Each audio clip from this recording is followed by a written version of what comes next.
We're going to feature a testimony by a man of God named Mickey Robinson. You're going to be absolutely amazed when you hear this story, because he was in a plane crash that literally destroyed him. In fact, it killed him. And yet he's alive to tell the tale. Hold on to your seats right now and listen to this amazing, outstanding testimony of the goodness of God. I'd never met anybody who ever told me about anything personally knowing God or anything supernatural other than historically what I knew from stories from the Bible.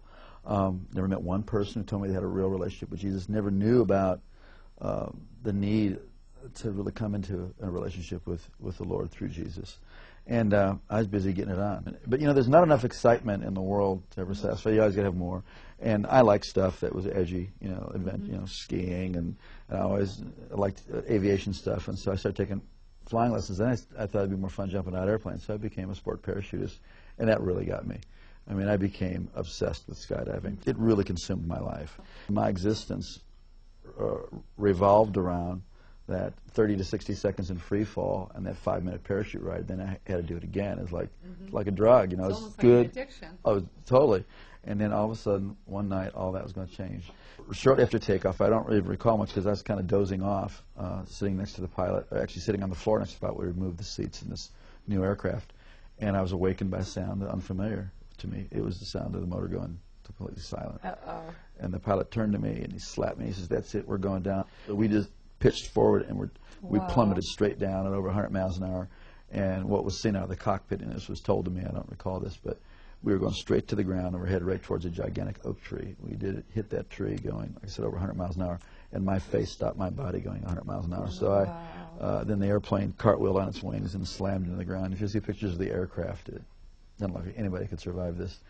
So there was obviously injury and confusion, and the two students got pushed out the doorway and by one of my friends who was a very experienced jumper. And the fourth man out saw me moving, and the pilot assumed we were leaving too. And just as he was going out, the plane went up in flames. And as he was running away, he heard screaming and realized I was trapped inside along with the pilot. And this brave man who was my friend and went back in the plane and saw me trying to escape where the wing had been torn loose from the airplane. But I was stuck, and something on my equipment or my clothing was caught, and I was soaked with fuel, and it was on fire from head to toe. Wow. And just like you see in movies, a person whose whole body was engulfed in flames. And this is where God did the first miracle. This man grabbed a hold of my parachute harness, and with his bare hands tore that loose. It's 2,000 pounds tensile strength in each one of those straps. Wow. Pulled so hard he pulled his thumbs out of his sockets, dragged me away from the plane, and slapped the fire out. It kept reigniting, and he tried to go back for the pilot, and he couldn't. He was burned alive. Well, they rushed me off to the hospital. Obviously, it was horrible, and they rushed me off to the hospital and saw that I sustained very serious injuries. I had a brain injury. I had burns over a large portion of my body. I had to find out my eye was blind, my right eye was blind, and, you know, tremendous cuts and, you know, this shock of, you know, that crash. I told my family I was going to die. I told my sister to come that day because I was not going to be there in the afternoon. I had an experience I had never heard about, never heard anything like this. As I was laying there in that condition, just racked with pain and discomfort in every way possible, suddenly my inner man, the real me, my spirit, sat up out of my body, and I could feel my legs go through the springs of the bed. Wow. And my spirit came out of my body as if you would take a glove off your hand. And instantly, I was in a spiritual world. Instantaneously, I knew this was the real world. And this man that I was seeing was the real me.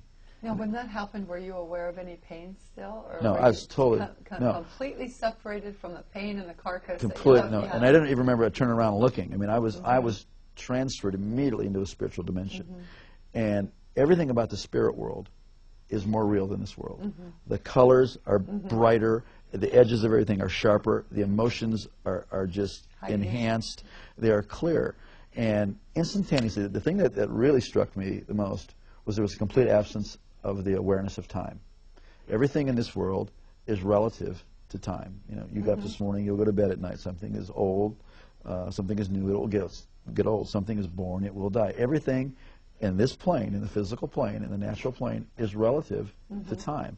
But everything in the spiritual plane is relative to eternity. So what had been natural to be aware of time was totally gone. And I was totally aware of eternity. It is shocking. It is stunning to be conscious and to know what eternity is. Also, logic and reasoning doesn't happen there. based on the sum total of all my intelligent thoughts that I've learned. I had a death, and I'm in the spirit world. It's like you just know that you know that you know. It's like having a revelation constantly, and it was incredible. And I knew I was traveling. I could feel, that I was traveling. And as I looked ahead, there was this pure white light. It was whiter than the whitest snow and brighter than 10,000 suns. And yet I could look right at it, and it was compelling. And it was like I was being towed. I was being towed like a tractor.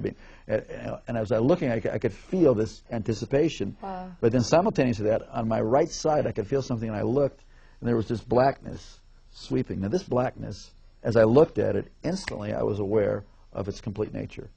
It was eternal, like I was experiencing eternity. It was without any matter. It was without any life. It was void, and it was forever non-negotiable, cut off from the source of all life. And the more that I looked at it, the faster it would sweep. And the more that occurred, the more intense the feeling of the nature of being cut off and sealed forever and separated. It is horrific. Yes. Horrific. You would not. I used to never be able to stand to be near anybody who could say go to hell after that. Because you wouldn't want the worst person. No. You wouldn't want Adolf Hitler, bin Laden, Saddam. You wouldn't want any human being to ever go in there. It was so horrible. And as that was sweeping, it got down to, it was eclipsing this light. So there was just it was like you're in a room, and you close the door, a dark room, and there's a little space between the door and the door jamb. It wasn't a doorway. It was really, this was a real place that I was seeing and that I was feeling. And as it was closing, it was eclipsing, and now I'm standing on the very edge, the precipice of eternal separation. And I scream out of my spirit, I'm sorry, I want to live. Give me another chance. And just before that was to close, I was standing in the presence of Almighty God. Whoa. And instantly I knew I would never die for eternity. And that's mercy. It's unbelievable. Wow. And instantly I knew that this being who was off on this side of me, who I didn't see, but I was standing in this river of golden radiation. It looked like a moving river of golden light. And this river went that way, it went that way, it was underneath me, it was going right through me. And this river was alive. I don't know how to describe it, except that this called the River of Life. This river was alive, and it's going right through me, and I'm more alive than anybody can imagine. I mean, this is the height of the experience of life. It filled up with life, and somehow I knew this being was going to take care of me for eternity. I didn't see the New Jerusalem. I didn't see any angels in heaven. I didn't see any people who had gone before me. This was the max. So I was so filled with just the love and all of God's majesty, all of His authority, all of His love, everything was just flowing through me. I was like vibrating like a tuning fork, the very essence of God's nature. But when God spoke to me, and not in a language like you and I are talking now, but the knowledge of His purpose, the word of His purpose, came in through that same light. And I was taken back to the same way I was sort of like being reeled in like a kite, and I went down through space and time, this dimension.